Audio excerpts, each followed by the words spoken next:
Oh, he's baiting in money.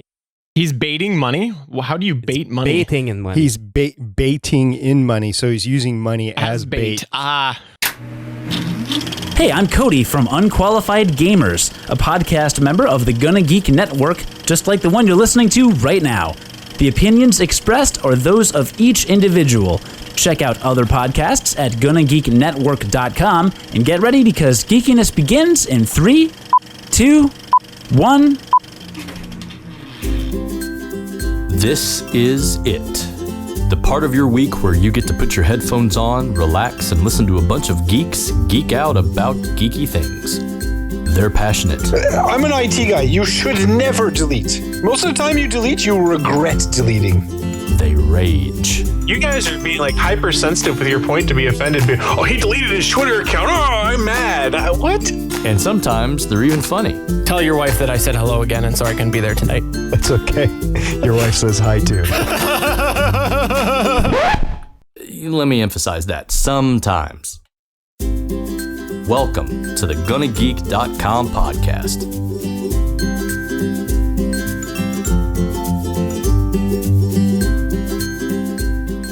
Hello and welcome to episode 108 of the GonnaGeek.com podcast. We are here live, not on Tuesday. What? No, this week we are recording indeed on Monday. But usually we are here on Tuesdays at 5:45 p.m. Pacific time. That's 8:45 p.m. Eastern time at GonnaGeek.com/live. We always encourage you to listen each week, heckle us, and then we know exactly what to edit out in post-production. Trust me, it's a lot.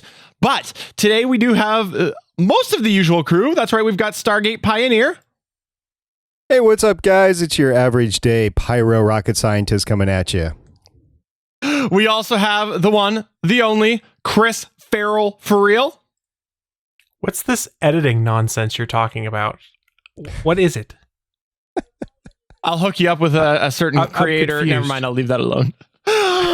And JS is away. A little suspect timing. If you're in Canada right now, you know of all some crazy hoopla going on in the broadcast world. And it's a little odd that he has fled today. So we believe that he is in hiding, waiting for the lynch mob to get him. But don't worry, we are in luck. We always replace one Frenchman with another. Welcome again. Welcome back, John. And that was an example of something that he should have did, but he can't anymore because I'm pointing it out. It's good to be back. Yes, you are right. You sure screwed me on that one. Let's go with how much can we screw Steven again? Well, no, usually it's how much we can screw Steven's mom. But just saying. You Again. just went there. Again. Yes. You know, again. I swear one of these days my mom is like going to somehow find out about what I do. And she'll listen and she'll be like, I'm famous! Yeah, that's what's going to happen. Hey, I have my mom as a live audience member right now, so you can do that. I'm sure Hi, she would John's enjoy mom. it. Mom. Hi. Well, listener, I do encourage you once again to go to GonnaGeek.com/live because we always check the chat and we will check with that a little bit later. But first, let's go ahead and move into the news. Should we do that? Let's do it. News, yes!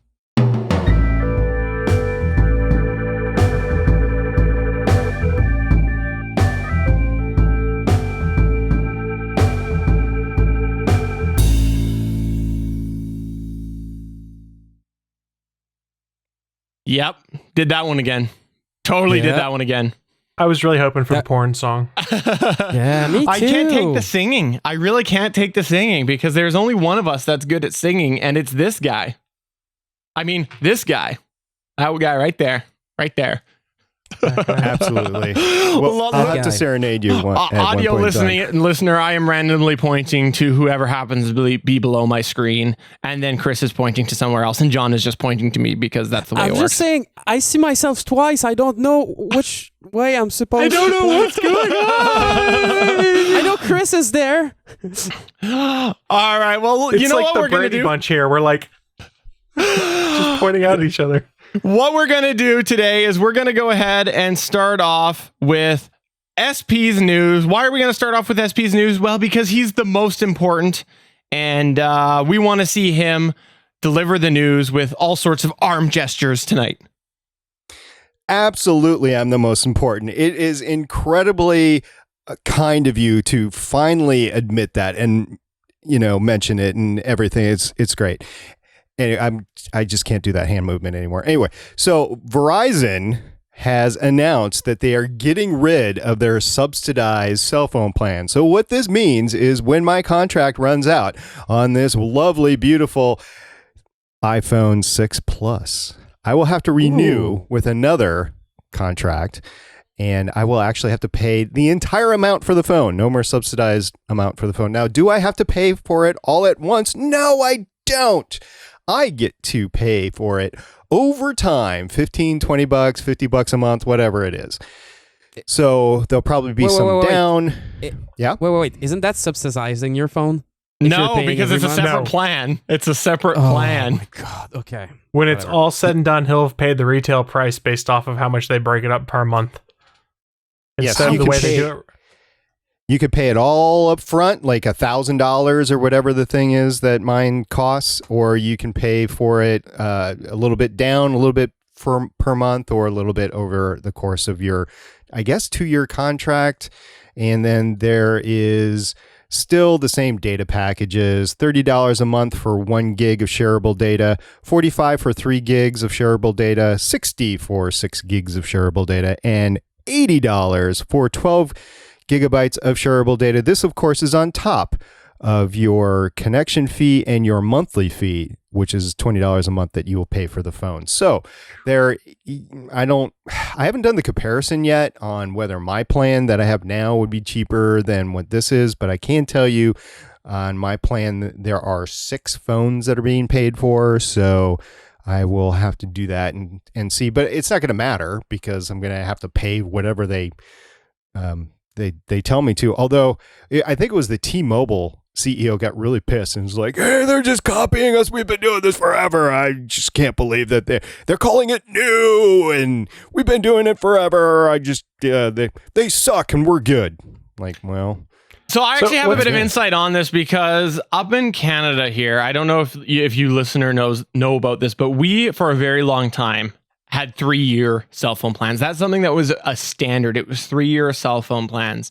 We recently, last year, went to 2. It was government regulated, so we went down to 2. And of course, in turn, what happened was the subsidized price the upfront price ended up being more expensive because there was less months for the subsidy and things like that. And people did not understand that. They're like, I don't get it. I only paid $149 for my iPhone last time. Now I have to pay $300. So while the math was there and people got what they wanted, which was reduced contracts, they did not like the end result of this bigger price up front. And the other thing is there's a couple carriers up here that actually do this. There's one that they call it a tab, where you have your monthly plan and you also can get a device on a tab, which is essentially very similar to what you're saying. It's a certain amount per month. And that also is not very well received. And further, just to emphasize this further, companies up here are now giving special deals if you bring your phone, which is like a 10% off per month price, and you go you go a month to month and it's 10% off. Well, I've actually done the math on this, and generally, like 9 times out of 10 on a regular consumer plan, it is cheaper for you to buy the $900 iPhone and get the 10% per month deal. When you do the math, it adds up and it's actually saves you money. But people don't do that here, and they just can't wrap their head around it. So I'm very interested to see what happens with Verizon with this change, because up in Canada, even though the math is there, people just don't get it. Okay, I want to be the dumb Canadian here that does not get it. Okay, you have your phone on one plan and your actual service on another plan. But in the end, don't you pay the same exact thing that I pay? Because I'm sure by subsidizing my phone, in the end, they get $1,000 as well. Isn't I don't that know. The same thing? I'm not sure. You have to do the math. The way my phone worked, for instance, is I paid AT&T $200 for my phone and got locked in for a 2-year contract. And my phone cost $900. That's the way my plan worked right now. Yeah, the same thing for me. I pay $600 for the phone. The phone worth $1,600. They can't subsidize more than $600 for some weird reason.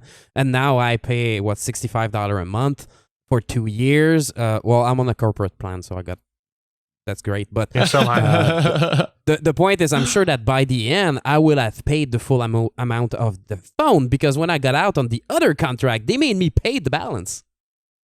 Not everybody has. I didn't care, but. Yeah, not everybody has that $900 to $1,200 that these phones actually cost. And so they need that subsidized, or they need that monthly plan to be able to afford it. Not everybody has the amount on a credit card. Look at the amount of kids in school that are, they don't have the credit cards available, or they don't have the savings racked up. So with the younger crowd, or the crowd that doesn't have a lot of money, I can definitely see this working.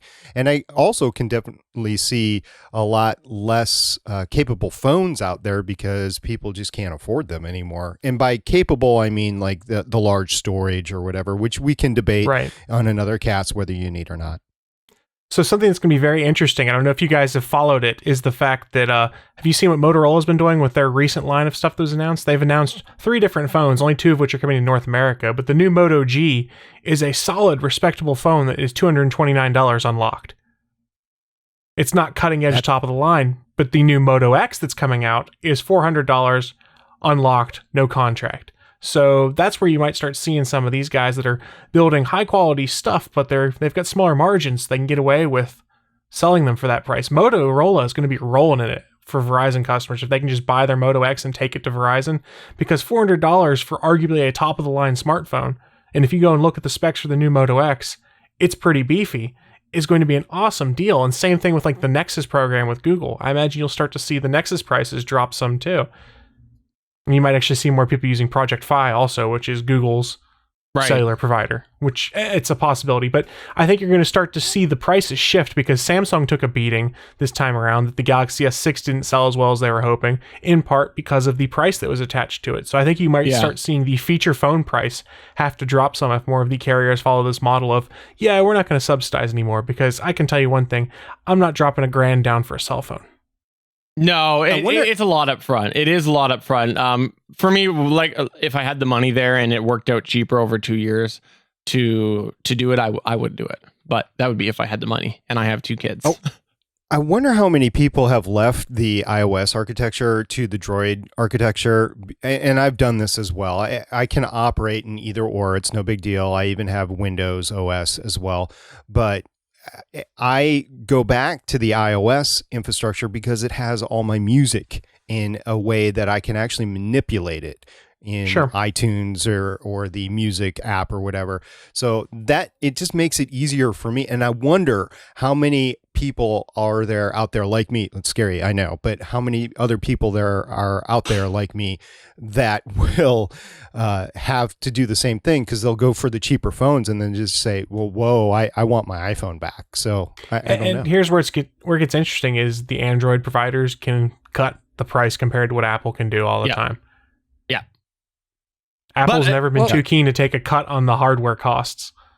Well, I tell you what, for me personally, I would like to know what the listener has to say.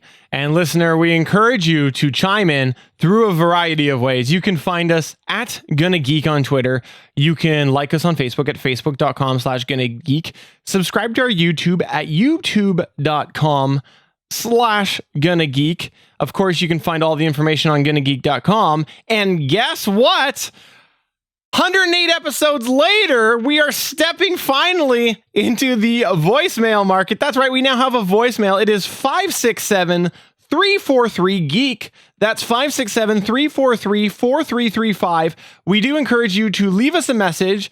Keep it somewhat short, because after about 2 minutes, it gets cut off. But leave us a message and tell us what you think through any of those methods, but preferably voicemail. Kick off the voicemail and tell us what you think about this and anything else geeky. 567-343-GEEK.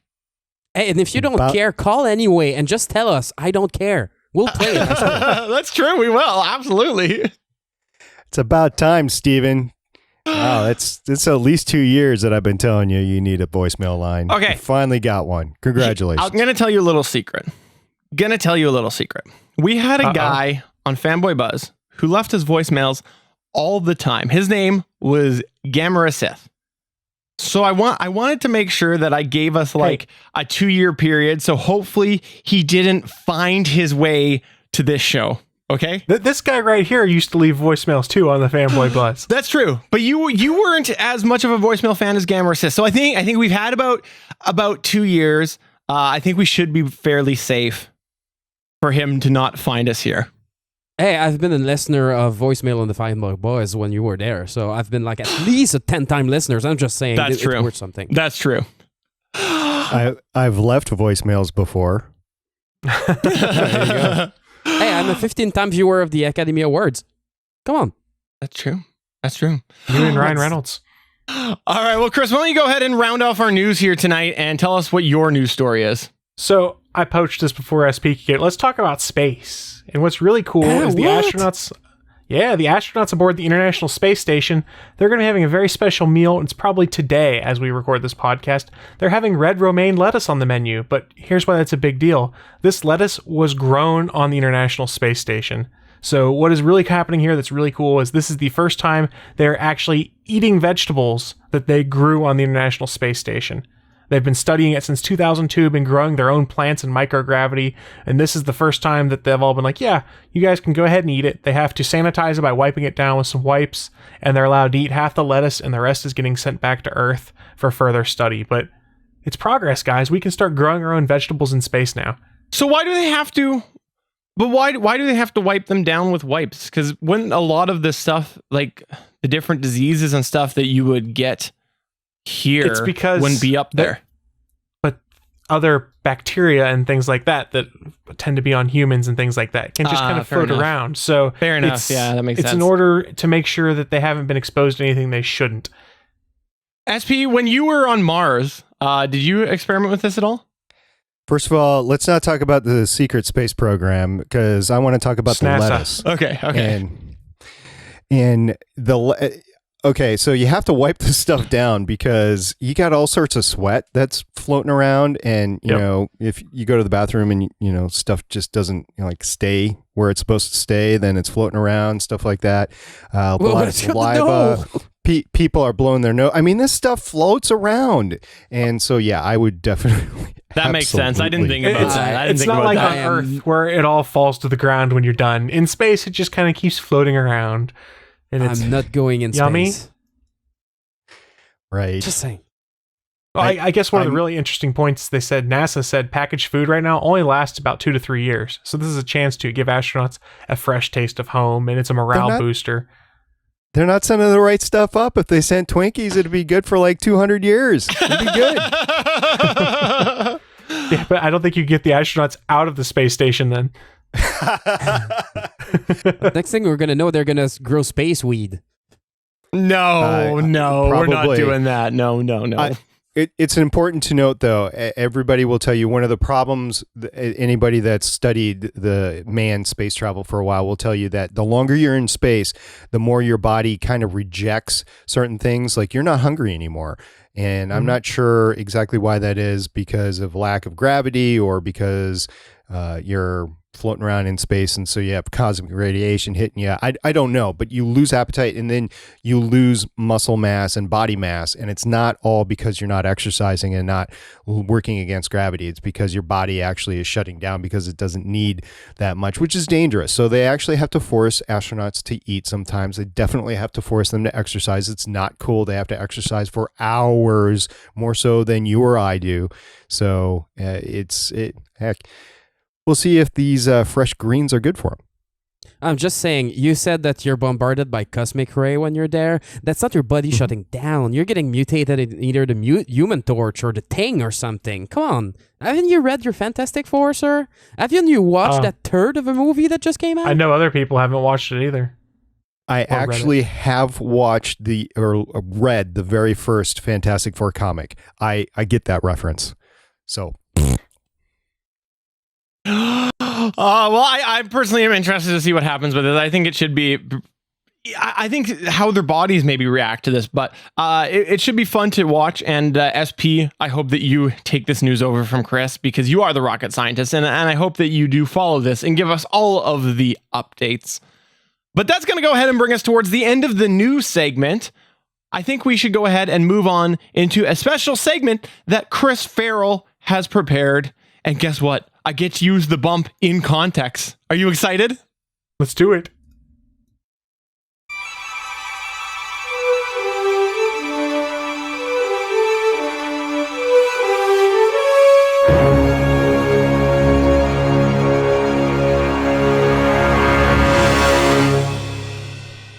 All right, Chris, what do you have in store for us today? So, on my lunch break at work today, I was browsing around on the Facebook, and one of my friends had shared a link to a quiz over on howstuffworks.com.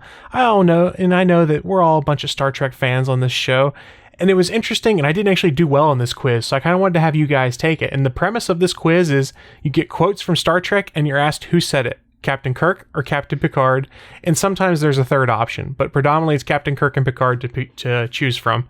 So what do you guys think? You want to figure it out so you can score the most points? Yes, I think we should do it. How about you, SPN John? Absolutely. I'm excited about this. I've only seen the Next Generation and the movies. I'm going to suck at this. You totally know not. now he's going to win. Yeah, he just called it. So go ahead, Chris. He just called that he's going to win right there, or he's going to Google the hell out of this while we're doing it. We're not going to notice. Let's do it. All right, so there's 10 questions here. The first quote is, "Let's see what's out there." Your choices are Captain Kirk, Captain Picard, or Captain Jonathan Archer from Enterprise. But that's the quote. The quote is, "Let's see what's out there." Let's see what's out there. I'm going Archer. They all said that at some point. Well, I'm going to say Archer. I'm going Archer. Logic. I can't remember what Kirk's last line was as they were going away in 6, but I want to go Archer too.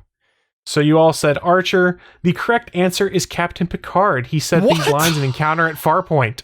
Did he really? Encounter at Farpoint. I wish because that's the one I watch when I don't want to watch a Star Trek episode. Yeah, that episode doesn't exist, Chris. That's cheating. Cheating. And that's just what the quiz says over on howstuffworks.com. So funny next story. When I got back to Star Trek, you needed to rent those tape. So of course I started with the first tape, which was written movie on it, and it was a 2-parter Encounter at Farpoint. Nice. I didn't watch Star Trek for another year. Yeah, I don't blame you. I don't blame you either. Mad Hatter in the chat is typing in the answers, so we'll have to wait next time to see what Mad Hatter. There's like a 40-second delay. That's not going to happen. So yeah. Okay. Go ahead. So our next quote, "A starship captain's most solemn oath is that he will give his life, even his entire crew, rather than violate the Prime Directive." Your choices are Kirk and Picard. Well, it can't be... Oh, it can't be Archer. It's Picard. It's Picard. That has to be Picard. It is Picard. Because it's diplomacy. Kirk and his crew. It's diplomacy. So you guys said Picard. I hate to tell you, James T. Kirk said this in an episode called The Omega Glory. He was lying. Have you seen Into Darkness? Have you seen Into Darkness? No, I haven't. Yes, you I repressed did. all It's of it. all about the crew. All right, let's go to the next one, see if we can redeem ourselves at all here. Question 3.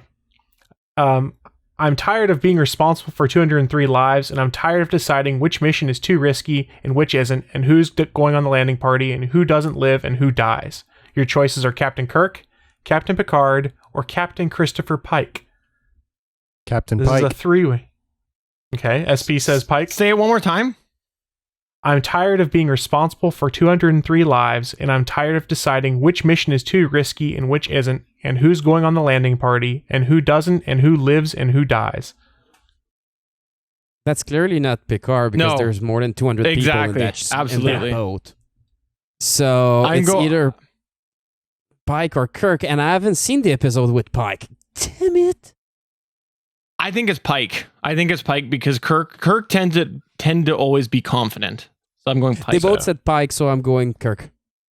So, all right, the correct answer here is Captain Christopher Pike. It was said in the pilot episode of the series called The Cage. So Mad Hatter, SP, and Steven were all right on that one. So that is 1 point for each of them. I went with the JS strategy. There you go. There's your 3 bells for the 3 points. Seriously, guys, these ones are tough. I got half of them when I took the quiz myself. I was sitting here, I was like, son of a I thought I knew Star Trek. The 203 gave it away because the actual Enterprise crew had something like 300 on it. Interesting. So, question 4, the quote is, our missions are peaceful, not for conquest. When we do battle, it is only because we have no choice. Is that Kirk or Picard? I'm going to say Kirk because I totally want to say Picard.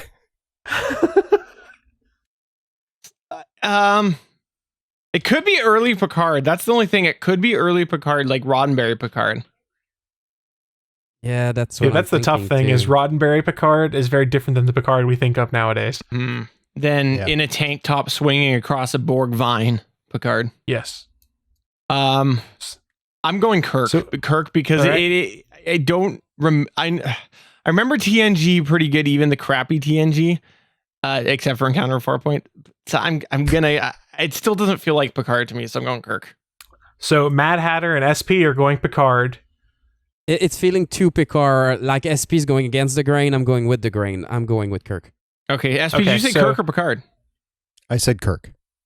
Oh, you say Kirk? Oh, my apologies. Mad Hatter says Picard. You guys all say Kirk. The correct answer is Captain Kirk. Yeah! This line was said in the episode The Squire of Gothos. The Enterprise encounters Trelane, a seemingly omnipotent being. Picard later deals with his own omnipotent being, Q. So, you all are correct. It was Mad Hatter that was incorrect this time. So, SP and Steven have 2 points each. Wing has 1. Wait, I answered Picard. Did you? Okay, my bad. Yeah. I can't take back Val. If I said Kirk, I wanted to say Picard, and I'm going to be honest about it. Okay, so question 5.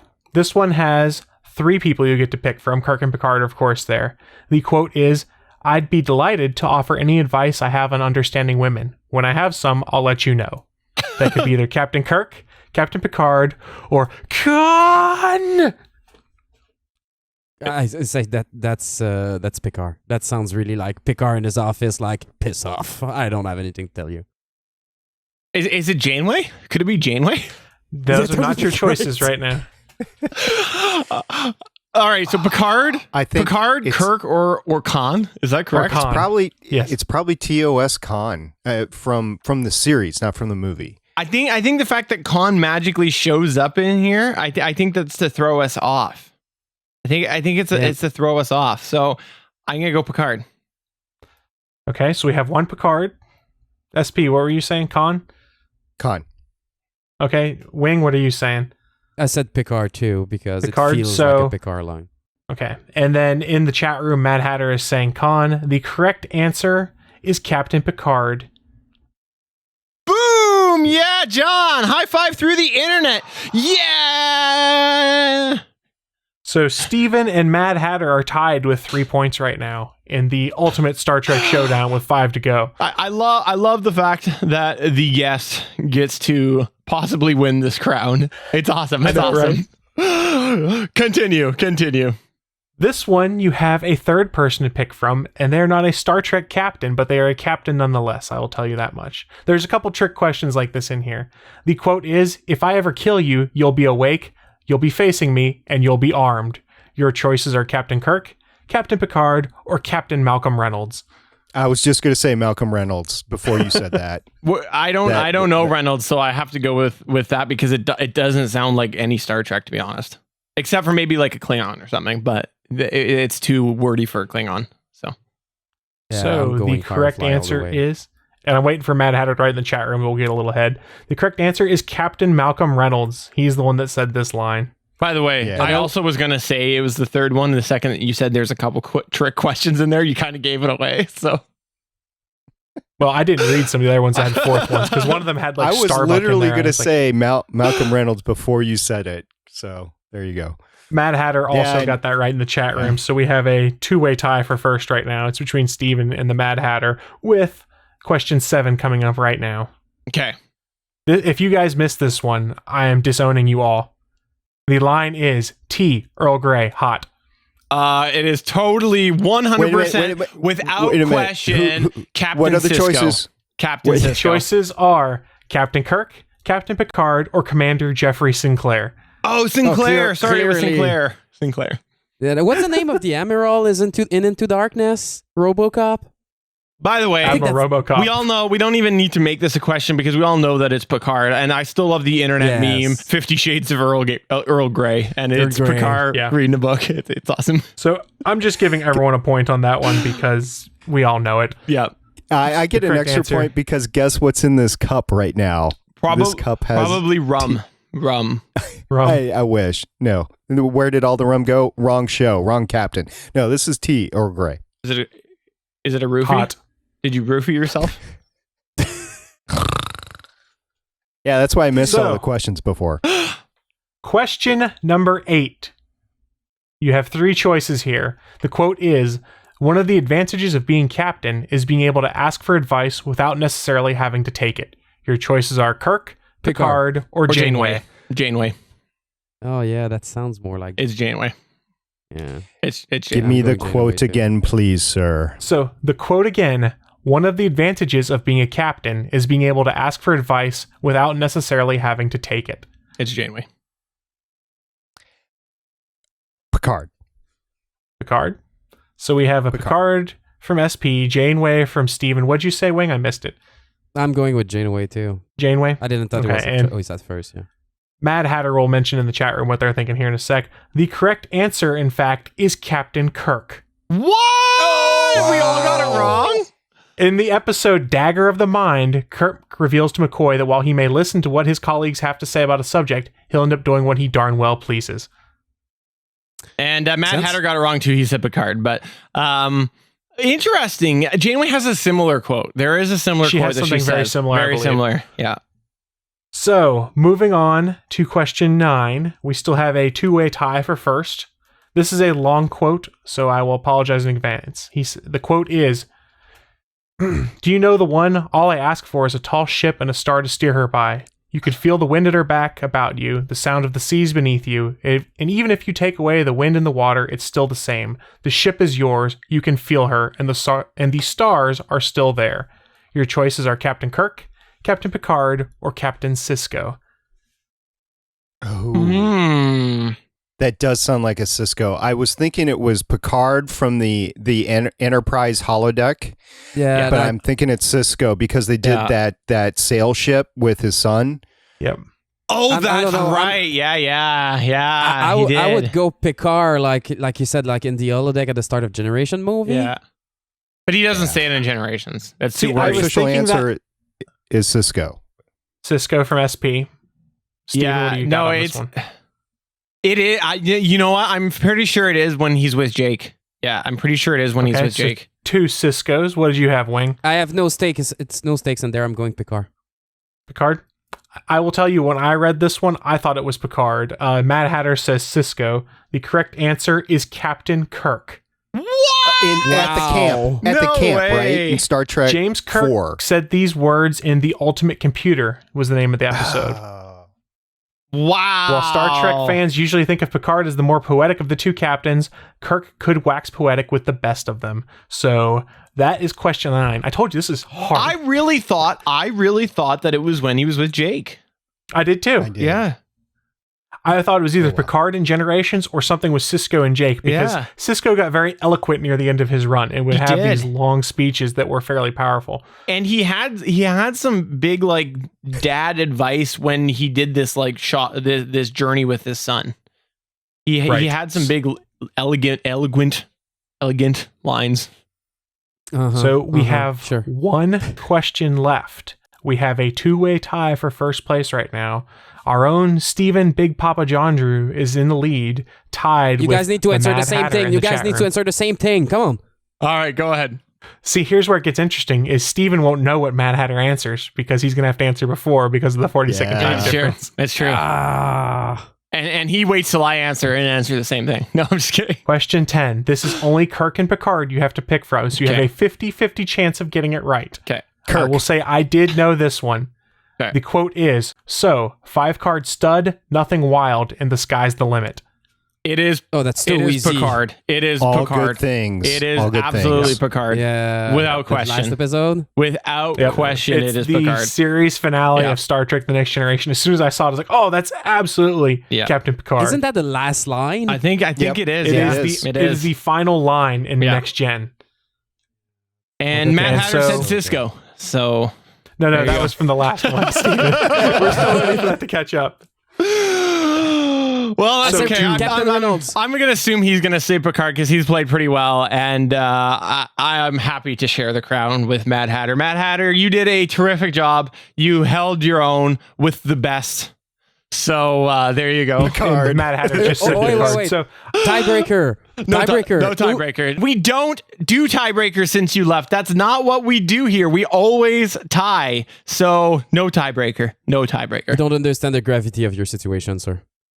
I still got the answer right. To wrap up this game real quick, our winners sharing the crown of Star Trek quotations is Mad Hatter and Stephen John Drew. In second, well, I guess third place, since it's tie first, we have SP with a respectable 5, and bringing up the end, which is pretty respectable considering you've only seen some of Next Gen, is John D, aka Wing, with 3 points. When I took the quiz, I got either 5 or 6. I can't remember, in all honesty. Hey, do this quiz on BSG now. Yes. And now we have a competition. I'll totally all right, so I will tell you what. In a month or so from now, we'll do this again. I'll do it with BSG quotes if you guys want. I don't know BSG, so I'll forfeit right away. But are you going to do like original and current? Of course. Why not? Why not? Yeah, why not? But John, I would just like to thank you for taking up the rear in this contest. And that is why I'm not on this cast anymore. Ooh. I was also going to say that as we get closer to Star Wars 7, I can put together some Star Wars ones if we want to do some of this quotation trivia. That'd be fun. That'd be lots of fun. But I thank you guys for participating in my little game that I point blank stole from howstuffworks.com where I took the quiz. So a big thank you to the folks over at howstuffworks.com. Check out our show notes if you want to take it for yourself. Well, thank you very much. Thank you very much for doing that, Chris. And let's go ahead and move on into the last segment that we have tonight. Porn.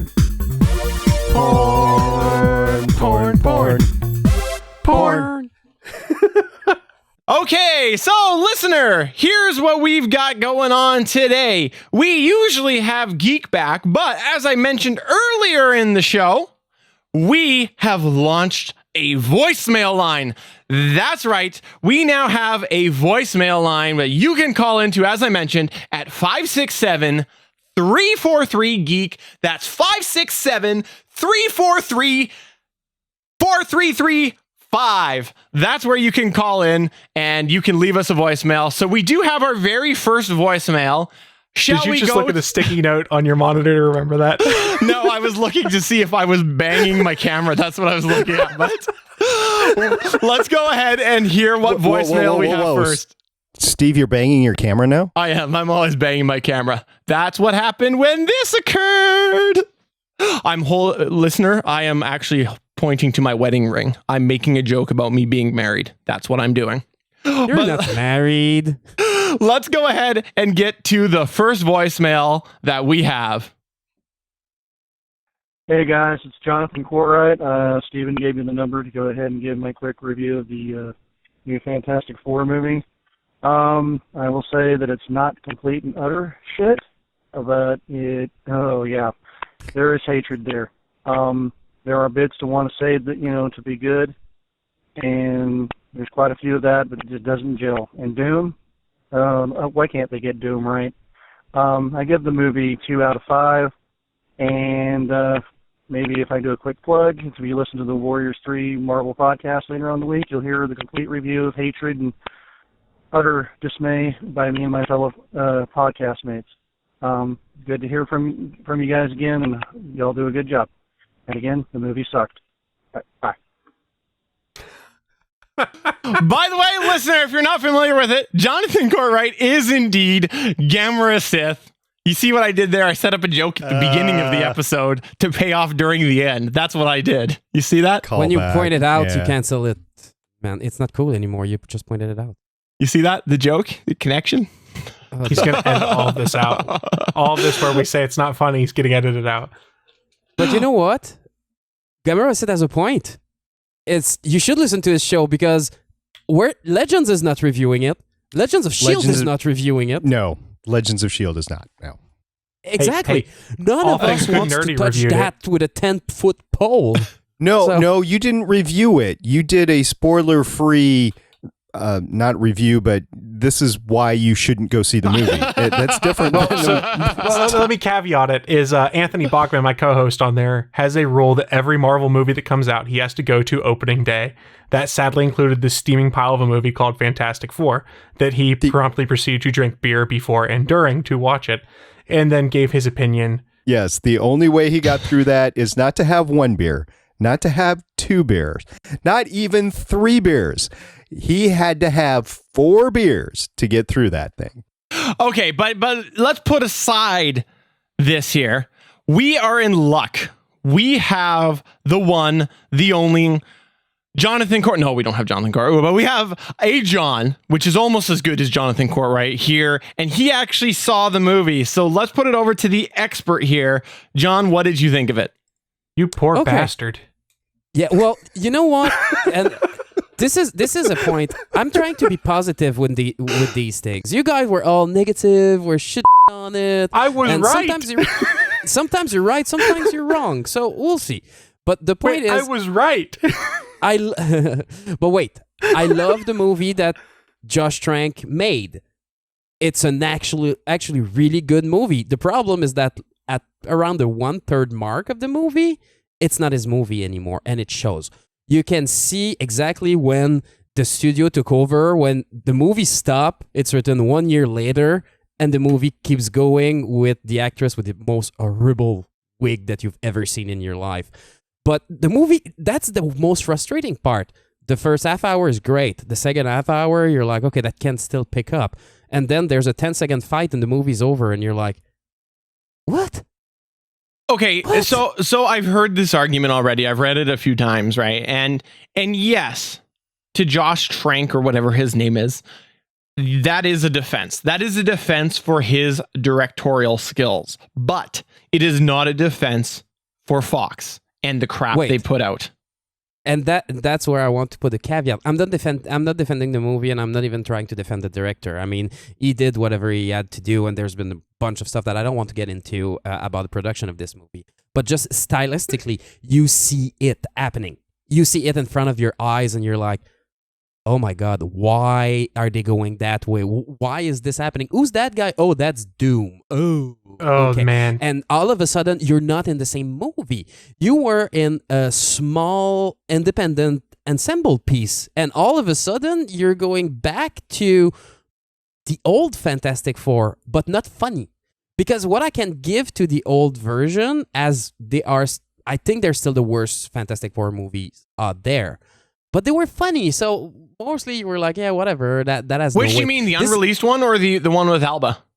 No, even the unreleased one was kind of funny. But I'm talking the other one with Jessica Alba. Okay. So you could kind of laugh about it and being like, okay, that's a kid movie, whatever. This you can't. It's not a kid movie. This is clearly an adult movie, and they were like, oh my God, we can't release whatever we're seeing. So they turned it into what I would call the quote-unquote classic comic book movies of the start of the 2000s, when they were still trying to do stuff. And you see it happening. Should you give your time and your money to this movie? No, go see Mission Impossible, which rocks. Instead of that, there's a lot of this Straight Out of Compton is out right now, which is great too. Men from U.N.C.L.E. is coming out. And that's the problem with this movie, is that you get out and you're like, oh dear God. But so let me ask you this, Wing. Yes. With Marvel Studios, they had an Ant-Man a few weeks ago, and that had director problems, and the studio stepped in on that one. In comparison, do you think that Marvel Studios actually gave a good product to their consumer versus Fox? Yes, but I'm going to put a caveat on that. I would say that the studio, in both cases, did what they do best. Marvel went back to roots, and you can listen to my review on Legends. I said that the movie's a lot like Iron Man, but they, instead of going like I'm alone and with a computer, they went with the I have a kind of a team that is made of comic relief, and I have a master, if you want. But they went back to what they do best, and they didn't try to get out of the box at all. Fox did the same thing. But when they go back to what they think they do best, they go back to X-Men The Last Stand and X-Men Origin. So that's what they gave us again. Every time they mingle in one of their movies, that's what they do. When they don't, look at what we get. We get First Class. We get, I dare to say Deadpool. We haven't seen the movies, could still suck, but what we've seen at this point seems that they got it right. And the story is that they did whatever they wanted with this movie because it was cheap. $40 million for a Deadpool movie is cheap. So they could do whatever they want. So that's where I would say Marvel did a better job. They gave a better product because they're better at making their product. And since that's the only product that they do, they don't make dramas. They don't make all these other kinds of movie. They're specialists in it. Well, we got a generalist that tried to fix that with Fox. I'll argue with you on that a little bit because Daredevil. If you listen to any interview with the Daredevil people, they will say that they talk once to the movie studio people, and that was to get the license. That's it. They had the TV no exists outside of that. So I have a question I would pose to you guys then in regards to Fantastic Four. There's been rumors going around that supposedly at some of the recent showings for it, there have been people from Fox there polling the fans to see what should be done with it. There's another rumor that the sequel that was already greenlit before this came out is going to get bumped for a Deadpool sequel, which hasn't even come out yet. I don't know if I believe that. If you're Fox, what do you do to fix Fantastic Four at this point? You've screwed it up twice now. How do you call fix Marvel? Well, there's two options. Well, first of all, what you said, if they're bumping the sequel for Deadpool sequel, makes sense. I would do that too right away at this point. We haven't seen Deadpool, but at this here's point, why I don't believe that so much, though, because that would mean a Deadpool sequel would have to go into production before Deadpool 1 even shows in theaters. That's why I don't believe that's going to happen. I think it's a wishful thinking rumor that got started. What you're talking about production is script. I think they could start writing a script right now. I think what you do is you do what they're doing, pull the fans, right? Find out what sucked, and then evaluate from there. Is it salvageable, right? Because there may be a salvageable element of it. And if that's the case, yes, you're going to want to bump your sequel, and you're going to bump it a lot so that you give yourself some time for people to forget about it. But the problem is you can't, if you don't just abandon it altogether, you can't like redo the origin story. You can't go reboot it again because that's going to be way too soon. So it comes down to, do you try to salvage it or do you drop it all together? And I think if you find the information, you can kind of do a little bit of both. You can put it off, find something else to come in the meantime, give it that breathing room, and then come back and give you your second attempt based off of the information that you've received from the audience. You know what? The question I would have for you guys, though, is this a poisoned property right now based off how bad it is? I'm not saying it is. But no, it's not. Let's go back to your original question. I just wanted to pose the question. Yeah, the first thing is that you don't get rid of it. You keep this. You have a Marvel license to perpetuity as long as you produce movie. You keep this. But there's two options. As SP said, you sell back to Marvel. We put the Fantastic Four in the rest of the group. We get a Fantastic Four movie every 4 or 5 years. Whatever. I don't want that to happen. I'll be honest. I think Marvel has enough toys to play with right now. They don't need to put more. And the more they have, the more property they have, the more it's spaced out the movie because they're not going to go beyond 3-4 movies a year. That would be crazy. Well, I'll argue that wing because the Spider-Man is not necessarily a Marvel property. It is still a Sony property. Marvel just gets to play with it. And you're making my point. This is what I love with the Sony deal is that since Sony is producing the movie, it's not Marvel. They can produce one extra comic book movie in their budget, and it's still under the Marvel umbrella. That was a good deal. But where I think it's salvageable is that you have your origin story. Okay, it's a bad movie. I think enough people will see it just to laugh about it, and enough people knows the origin already, so you don't have to repeat it. Crossover with the X-Men right away. Same cast, same people. You get Bryan Singer. You put it in. No, because then you take a successful franchise and you risk dropping it down and killing that, and now you're sitting there with two broken arms. Wait. So you're risking a Mark Ruffalo? X-Men. Oh my God! God. Break it again. No, but that's my point. That's what I was just going to say. Take a look at the Hulk. They rebooted that from 2003 to 2008, and it was Wing. It's your favorite Marvel movie, The Incredible Hulk. I love this movie. Yeah, but it was a reboot 5 years later after they tanked the 2003 movie. Yeah, that's my favorite, but that's one of the one that didn't work well. What Marvel does is that they put it back in the roster. If you really want to build an universe and you want to keep this character, and I'm not saying put the Fantastic Four in a movie. No, put Reed Richard. Reed Richard and Xavier probably hang out together. Let's be honest, it makes sense. You don't need to have the full team. You still keep the rights and you produce the movie. In 5-8 years, when there's going to be a couple of X-Men movies where people like the character, then you go back to do a solo movie.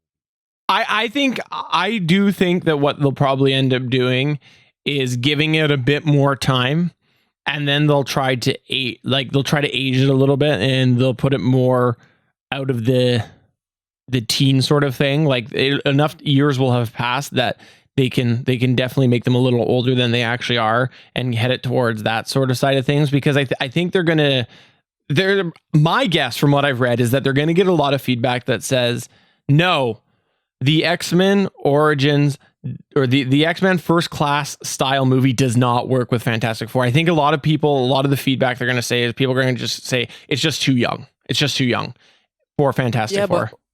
But what... My God, the characters, I don't think it's too young. I think it would fit well, but the idea is that the movie we got here, we don't like it. We don't like the style too, so you can change the style of this as long as you keep the essence of the character that they develop. I think it's something doable. And the other thing is that you're saying, I think people will hate it. People hated Ben Affleck 2 years ago. Right now, everybody's ready to love him, and they're giving him his trilogy movie and all that. So. Not everybody. I am not psyched to see this movie. But there's you're talking about Batman versus Superman, so I'm not psyched. You have to agree that there was a big shift in people's perception after that trailer. There was. Absolutely, there was. But I would like to know what the listener has to say. Listener, you can chime in through a variety of ways. You can do it at 567-343-GEEK. That's 567-343-4335. You can email us podcast@GonnaGeek.com. Tweet us at GonnaGeek. Or just go to GonnaGeek.com and you'll find all of our information there. I would love to know, and we all would love to know what you have to say. One thought before we transition off of this, the thing that we're kind of missing on that is the problem is they took arguably one of the best Marvel villains and they have not done it right again. Dr. Doom is the most interesting character in the Fantastic Four universe. That's what I would say. And you have not done it right. That's why I start to think that you might start to see the Sony deal kind of come into play here so that they can touch Dr. Doom in the MCU, because the MCU really needs another top tier villain. You've got Loki and you're building up towards Thanos. And when you think about other villains, who do you think of? Yeah, and we do got to wrap this up because we're getting long here, but I think you're right. I think there could possibly be a negotiation about that villain, but I'm not sure that at this point Marvel is that eager for the Fantastic Four characters. I'm not sure that they're desiring it that much because they just got Spider-Man, and now like they can really play with Spider-Man and open a whole new can of worms. That's going to entertain them for a while. Well, and remember we talked about this months ago. Marvel saw the writing on the wall for this being trouble. Remember, they canceled the Fantastic Four books. They've scattered the Fantastic Four characters to the four winds in the books. It's interesting. If you're Marvel and you're playing the long ball and you see this franchise that's available that you've lost 15, 20 years ago, it's an incredible opportunity to invest in your future. And let's not forget, it's not just Marvel, it's the mouse now. So we'll see what they have to say. And remember, this is Marvel's first family. Fair enough. Fantastic Four. Yeah. Who cares about that? Nobody. The regular moviegoer doesn't care about that. Let's be honest. But that's going to go ahead and bring us towards the end of episode 108. Listener, we once again would love to hear what you have to say. So make sure you do chime in. Anybody got any plugs before we wrap up? Let's start with the rocket scientist. Maybe he wants to plug a rocket or something. What I will do is I will plug Voices Defiance. We're having an absolute phenomenal season, both with Defiance, which is the best season yet. It's an incredible If you have not picked this up, if you have Amazon Prime, go watch the first 2 seasons and get in on this 3rd season's phenomenal. And while you're at it, go listen to Voices of Defiance, because we have a ton of actors and people involved with the production of the show. We're interviewing them. It's been a fun ride, so go listen to that. John, you got anything? I would say, guys, go check Legends this week. We're talking about Justice League Gods of Monsters, which was a good surprise. So we had a lot to say about that. And big changes are happening in the Legends family. So if you want to know all the news, listen to Legends podcast on GonnaGeek Network. Oh, look at you with your teasy tease. Teasy. Chris, you got anything? So this is kind of an odd one, but if you're a Stephen Amell fan, he's on Monday Night Raw tonight, which is professional wrestling because he's been running an angle there for a while. So go and check that out. And what I've also been kind of enjoying is, I don't know if you guys saw, Facebook has developed their own kind of Periscope tool for celebrities on Facebook. And he's been using this new Facebook, I think it's called Mentions tool, a lot to do a lot of interactive Q&A and talking to fans directly. So it's been very interesting to see how a guy who is already very social media savvy continue to become more so and interact with his fans. So follow him on Facebook. See some really cool interaction with the fans. For sure. And I'm just going to go ahead and plug everything at GonnaGeek.com. Make sure you check it out. There's forums. There's a variety of podcasts. There's written content. I encourage you to go to GonnaGeek.com and check it all out. But for episode 108 of the GonnaGeek.com podcast, I'm Stephen John Drew. I was right about Fantastic Four. I'm John D, and I thought that was 106. I'm the awesome rocket scientist, Stargate Pioneer, Director of NASA. Put that on your resume. Bye! Secret NASA. Stargate!